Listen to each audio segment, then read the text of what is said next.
എനിക്കുണ്ട് വല്ലാത്ത മോഹം ഒന്നാമദീന കാണാൻ. മഹറും നൽകിയ ഇക്കാന്റെ കൈ പിടിച്ച് ആ മണ്ണിൽ ചേർന്നിടാനാ. ബഹറുകൾ താണ്ടി ജീവന്റെ പാതിയെ കൂട്ടി യാത്ര പോണം.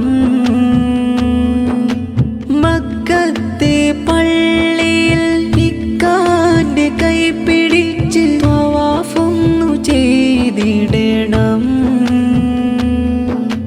മുത്ത് റസൂലിന്റെ ചാരത്ത് ചെന്നിട്ട് സലാമൊന്നു പറഞ്ഞിടണം. ആ ദിനവും